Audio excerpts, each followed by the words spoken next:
नमस्कार, मी Shruti Rahul झी24 तासच्या newsroom live बुलेटिनमध्ये आपलं स्वागत करते आहे। आजचा दिवस अत्यंत महत्त्वाचा असणार आहे। राज्याच्या राजकारणाच्या दृष्टीने दोन महत्त्वाचे केंद्रबिंदू असतील। एक असेल सिल्वर ओक आणि दुसरं असेल पुन्हा एकदा पवार। या दोन स्वतंत्र घडामोडी जरी असल्या तरी त्यांची एकमेकांशी कशा प्रकारे लिंक आहे हे आपण जाणून घेणार आहोत। सिल्वर ओकवर काय घडतंय, अजित पवार काय निर्णय घेण्याच्या तयारीत आहेत, या सगळ्याबाबतच्या सविस्तर बातम्या आपण जाणून घेणार आहोत बुलेटिनमध्ये। सुरुवातीला हेडलाईन्स।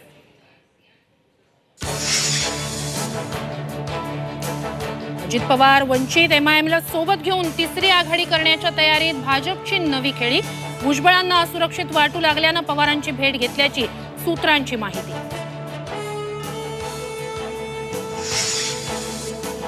छगन भुजबळ अचानक शरद पवारांच्या भेटीला। महाराष्ट्राच्या राजकारणात मोठी खळबळ।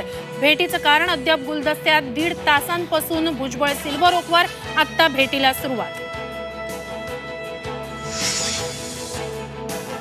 महायुतीत भुजबळांची हेळसांड होत असल्याचं नाकारता येत नाही। सुप्रिया सुळेंचं वक्तव्य, तर महायुतीत डॅमेज होईल असा निर्णय भुजबळ घेणार नाहीत, बावनकुळेंना विश्वास।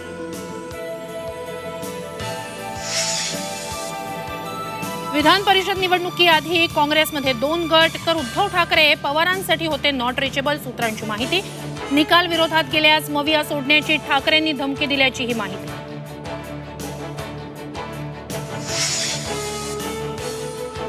वादग्रस्त आयएएस अधिकारी पूजा खेडकरांच्या कुटुंबाचे पंकजा मुंडेंशी राजकीय संबंध असल्याची चर्चा।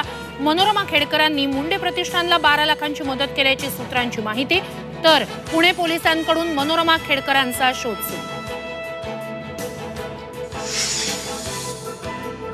विशाळगड परिसरात जाळपोळ आणि तोडफोड केल्याप्रकरणी संभाजीराजेंवर गुन्हा दाखल। थोड्याच वेळात घेणार पत्रकार परिषद। तर मुख्यमंत्र्यांनी कोल्हापुरात जाऊन आयजींकडून घेतला आढावा। आणि कोकण रेल्वे अजूनही ठप्पच। प्रवासी एक्सप्रेस गाड्यांमध्ये अडकले। वाहतूक कधी सुरू होणार, प्रवाशांचा संतप्त सवाल।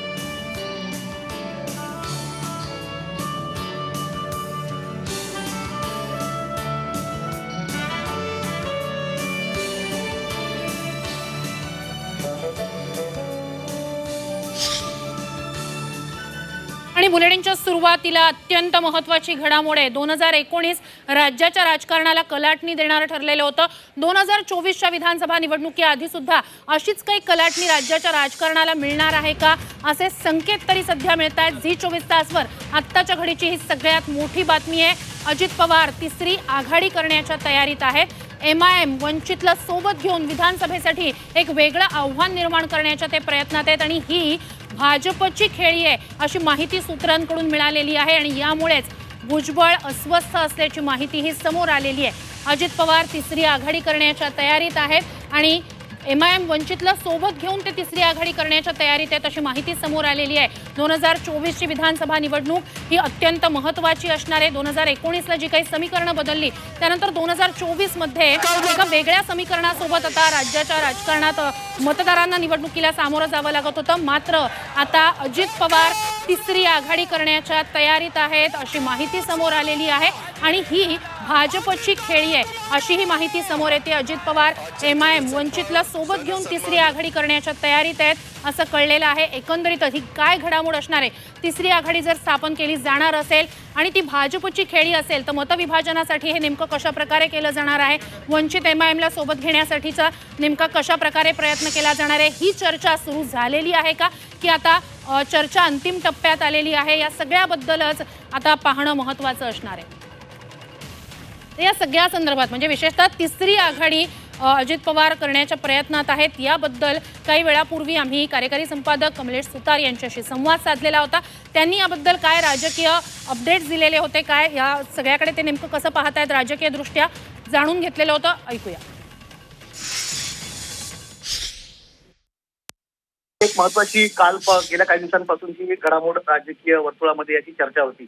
अजित पवारांना सोबत घेऊन लढायचं की अजित पवारांच्या सोबत एक वेगळी आघाडी असावी आणि ज्याच्या माध्यमातून समोर मतांची फाटाफूट व्हावी अशा प्रकारची एक चर्चा, वेगवेगळे परम्युटेशन कॉम्बिनेशन सध्या ट्राय केले जात आहेत। पण छगन भुजबळ जेव्हा अजित पवारांसोबत गेले होते, आपली एक ओबीसी नेते म्हणून आपली वेगळी ओळख राहावी हा त्यांचा प्रयत्न होता. म्हणजे वारंवार सरकारमध्ये राहून मराठा आरक्षणाच्या मुद्द्यावरनं असेल, ओबीसी आरक्षणाच्या मुद्द्यावरनं असेल, वारंवार त्यांनी सरकारला धारेवर धरलं होतं. आता हे सगळे मुद्दे असताना छगन भुजबळांची ती वेगळी आयडेंटिटी तिथे जर जपायची असेल किंवा आपल्याला तो राज्यातले सगळ्यात मोठे ओबीसी नेते, बहुजन नेते म्हणून ते स्थान त्यांचं मेंटेन करायचं असेल तर त्यांच्या आगामी काळातल्या राजकीय खेळी किंवा राजकीय त्यांची चाल ही त्या दृष्टीने असायला हवी. जर तिसरी आघाडी अस्तित्वात येत असेल, अशामध्ये वंचित सोबत असेल किंवा एमआयएम सोबत असेल किंवा इतरही छोटे पक्ष सोबत असतील, मागे बच्चू कडूंची चर्चा होती, सदाभाऊ खोत असतील किंवा इतर जे आहेत नेते छोटे पक्ष त्यांना सोबत घेऊन लढायची जर तयारी होत असेल तिथे, तर अशामध्ये छगन भुजबळांचं स्थान त्याच्यामध्ये आपसुकच कमी होतं. छगन भुजबळ अजित पवारांसोबत जाताना आपलं त्यांनी एक वरिष्ठ नेते म्हणून स्थान जे आहे ते त्यांनी तिथे अबाधित ठेवण्याचा तिथे वारंवार प्रयत्न केला. त्यांची मधल्या काळात नाराजी होती. नाशिकमधून त्यांना लोकसभा लढायची होती. अमित शहा आणि फडणवीसांनी आपल्याला आश्वासन देऊन सुद्धा आपल्याला तिथनं लढता आलं नाही, त्यांची खंत तिथे होती. त्यामुळे सुप्रिया सुळेच्या मगाशी पुण्यात म्हणाल्या की त्यांची हेळसांड होते, कोंडी होते, तर कुठेतरी याच भूमिकेतून कदाचित त्यांची शरद पवारांची ही भेट आहे. आता शरद मी एक गोष्ट मला ज्याची खात्री आहे, छगन भुजबळ जेव्हा बाहेर येतील तेव्हा माध्यमांशी बोलताना कदाचित ते याबद्दल बोलणार नाही. सांगताना राज्याचा ओबीसी आरक्षणाचा प्रश्न हा गहन होत चाललाय. शरद पवारांनी यामागे ठाम भूमिका घेऊन उभं राहावं, भूमिका घ्यावी, अशा आशयाची विनंती करण्यासाठी मी पवारांना भेटलो असं कदाचित ऑफिशियली सांगितलं जाईल. पण अशा मोठ्या भेटी अनुपमा आपल्या सगळ्यांना माहिती आहे या राजकीय कारणाशिवाय होत नसतात. याच्या मागे राजकारण आहे.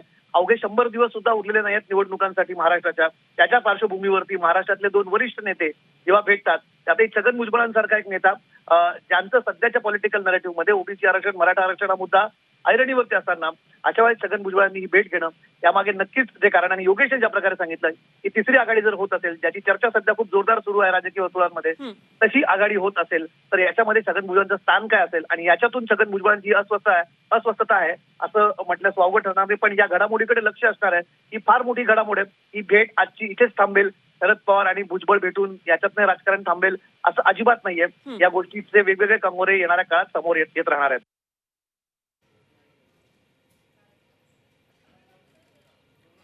आणि आत्ताच आपण ऐकलेले तिसरी आघाडी करण्याच्या प्रयत्नात अजित पवार आहेत. दुसरीकडे एक महत्त्वाची घडामोड सिल्वर ओकवर घडते.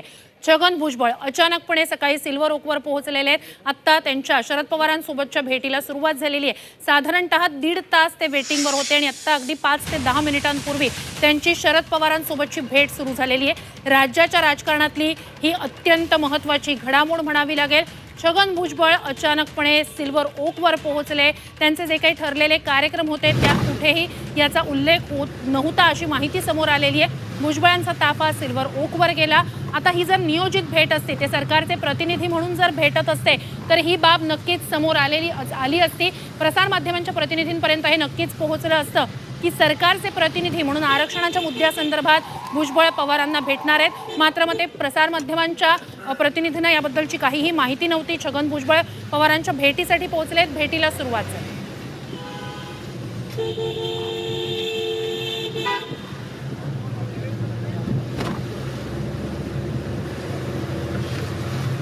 या सगळ्या संदर्भात अधिकची माहिती सिल्वर ओकवरून घेऊया आपले प्रतिनिधी विशाल सवने यांच्याकडून. विशाल, सिल्वर ओकवरची ही घडामोड अत्यंत महत्त्वाची असणार आहे. 2019 मध्ये सिल्वर ओक हाच केंद्रबिंदू होता राज्याच्या राजकारणाला कलाटणी देणारा. आता सुद्धा भुजबळांची ही भेट एक वेगळ्या प्रकारची कलाटणी देणार आहे का राज्याच्या राजकारणाला, याची चर्चा सुरू आहे. मात्र काय घडतंय सिल्वर ओकवर, आत्ताचे अपडेट्स काय?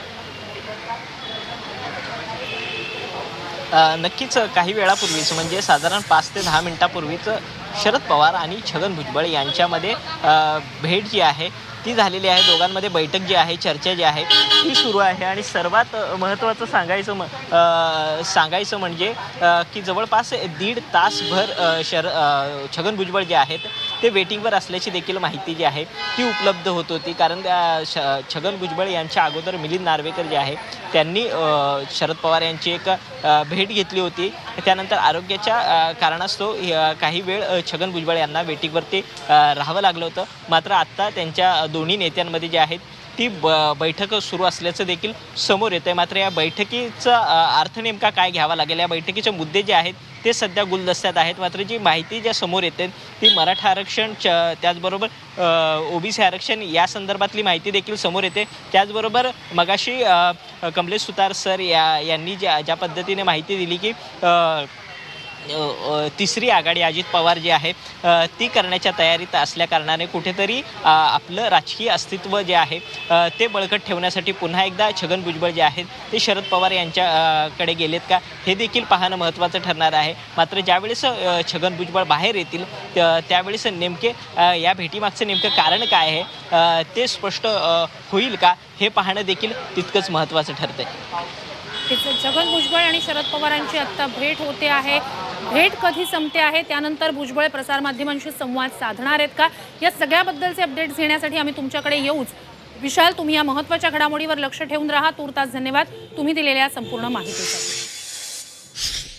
आणि अत्यंत महत्त्वाची ही घडामोड आहे सिल्वर ओकवरची. मात्र याबद्दल पुण्यात असल्यानं मला काही कल्पना नव्हती. मात्र भुजबळांची हेळसांड महायुतीत होते हे नक्की आहे, असं एक सूचक वक्तव्य सुप्रिया सुळेंनी केलेलं आहे. तर सुप्रिया सुळे यांना भुजबळ आणि पवार यांच्या भेटीबद्दल विचारलं गेलं. मात्र मी आत्ता पुण्यात आहे, मला या भेटीबद्दलची कल्पना नाही. मात्र महायुतीत भुजबळांचं स्थान, भुजबळ यांच्याबद्दल जेव्हा विचारलं गेलं तेव्हा सुप्रिया सुळेंनी महायुतीत भुजबळांची हेळसांड होतीये अशा प्रकारचं वक्तव्य केलेलं आहे. काय नेमकं सुप्रिया सुळे पुण्यात म्हणाले ऐकूया.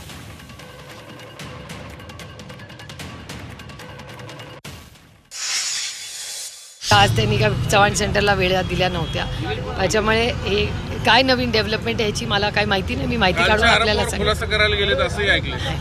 मला खरंच याच्यातली माहिती नाही. म्हणजे भुजबळ साहेब गेलेच आहेत सिल्वर ओकला हेच मी तुमच्याकडून ऐकते. शक्यता नाकारता येत नाही ना, तुमच्याच प्रश्नांमध्येच माझी उत्तर आहे, त्याच्यामुळे माझा वेगळं बोलायची काही गरजच नाही. राष्ट्रवादी काँग्रेस पक्षामध्ये कोण येणार हा एक सगळ्यांना विचारून संघटनेतला निर्णय असेल, कोणी व्यक्ती तो निर्णय घेणार नाही. मला असं वाटतं की आपण थोडा वेळ सगळेच वाट बघूया ना, कारण का आपण सगळे पुण्यात आहोत. आपल्या ब्रिज आणि ट्रॅफिकचा प्रश्न हा खूप गंभीर आहे. मुंबईत काय चाललंय हे तासाभरात कळेलच आपल्याला. आणि सुप्रिया सुळेंची ही प्रतिक्रिया आपण ऐकलेली आहे. मात्र बावनकुळेंची या भेटीच्या पार्श्वभूमीवरची अत्यंत महत्त्वाची प्रतिक्रिया समोर आलेली होती, ती म्हणजे भेट का आहे हे जाणून घ्यावं लागेल. मात्र महायुती डॅमेज होईल असा कोणताही निर्णय भुजबळ घेणार नाहीत अशी प्रतिक्रिया भाजपचे प्रदेशाध्यक्ष बावनकुळे यांनी दिली. दुसरीकडे दादा भुसेंनी या भेटीबद्दल माहिती नाहीये, भुजबळच याबद्दल सांगतील असं म्हटलं. मला भुजबळ साहेबांचा आतापर्यंतचा राजकीय त्यांची वाटचाल माहिती आहे. महायुतीचे ते अत्यंत महत्त्वाचे घटक आहे. कुठल्याही प्रकारचा निर्णय भुजबळ साहेब असा घेणार नाही जो महायुतीला डॅमेज करेल. भुजबळ साहेब उलट महायुती कशी एकत्र राहील, ती कशी एकजूट राहील याचा प्रयत्न नेहमीच करतात. आणि मला असं वाटतं की शेवटी शरद पवार साहेबांना भेटणं यामध्ये काही, आम्ही अनेक वेळा भेटलो आहे शरद पवार साहेबांना, त्यामुळं काही असे विषय असतात की वरिष्ठाचं मार्गदर्शन राज्याकरता घ्यावं लागतं. काही मला वाटतं या भेटीमध्ये असं काही राजकीय समजू नये. छगन भुजबळ जी असा कुठलाही निर्णय घेणार नाही. पवार साहेबांच्या नेतृत्वाखाली त्या ठिकाणी काम केलेलं आहे. माननीय पवार साहेब ज्येष्ठ नेते आहेत. आता भुजबळ साहेबच सांगतील की कोणत्या कामाच्यासाठी किंवा कोणत्या विषयासाठी पवार साहेबांच्या भेटीला ते गेलेले आहेत.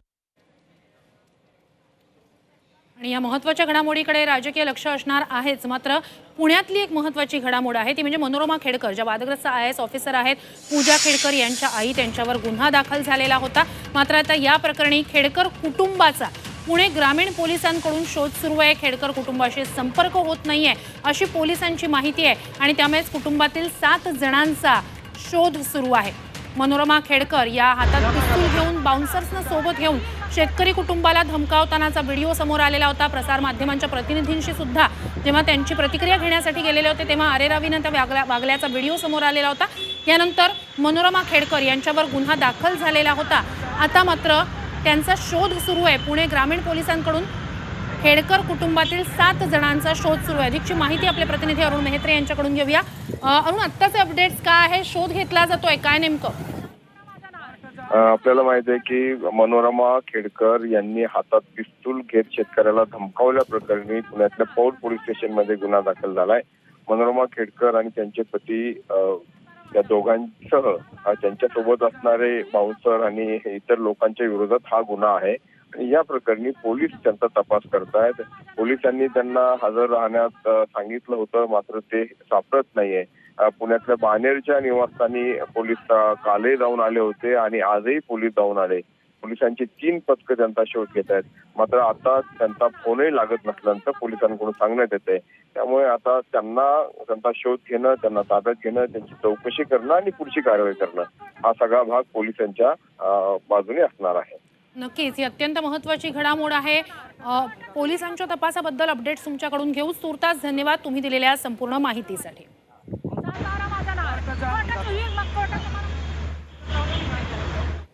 न्यूजरूम लाईव्ह बुलेटिनमध्ये राज्यातल्या काही महत्त्वाच्या घडामोडींचा आता आपण सुपरफास्ट आढावा घेणार आहोत.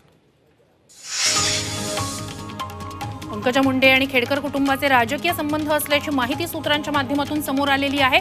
दिलीप खेडकर यांनी पंकजा मुंडे यांच्यासाठी मोहोटा देवीला साकडं घातल्याची बाब समोर आली आहे. दुसरीकडे मुंडे प्रतिष्ठानसाठी मनोरमा खेडकर यांनी 12 लाखांची मदत केल्याची बाब सुद्धा समोर आलेली आहे. सूत्रांकडून ही माहिती मिळालेली आहे.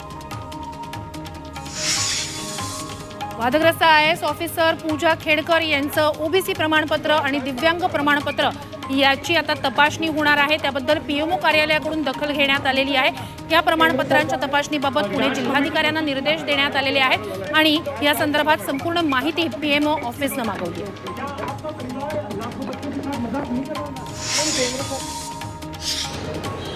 विधान परिषदेच्या निवडणुकीआधी काँग्रेसमध्ये 2 गट पडले होते आणि उद्धव ठाकरे हे शरद पवारांसाठी नॉट रिचेबल होते अशी माहिती सूत्रांनी दिलेली आहे. विधान परिषद निवडणूक निकाल हा पक्षाच्या उमेदवाराविरोधात गेल्यास मविया सोडण्याची धमकीही उद्धव ठाकरेंनी दिली होती अशी माहिती सूत्रांकडून मिळाली.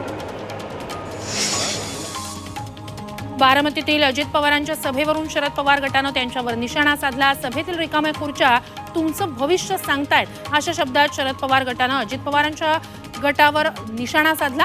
महाराष्ट्र गद्दारीला स्वीकारायला तयार नाहीये अशी टीकाही करण्यात आली. नांदेडमध्ये डॉक्टर शंकरराव चव्हाण अभ्यासिकेच्या लोकार्पण सोहळ्यात मानापमान नाट्य रंगलं. काँग्रेस कार्यकर्ते आणि अशोक चव्हाण समर्थकांनी आमने-सामने येत घोषणाबाजी केली.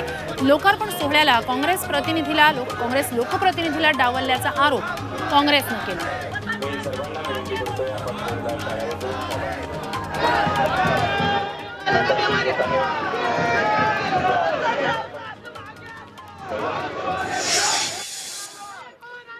आणि तुर्तास न्यूजरूम लाईव्ह बुलेटिनमध्ये इथेच थांबत असलो तरी सिल्वर ओकवर काय घडतंय याकडे आमचं लक्ष असणारच आहे.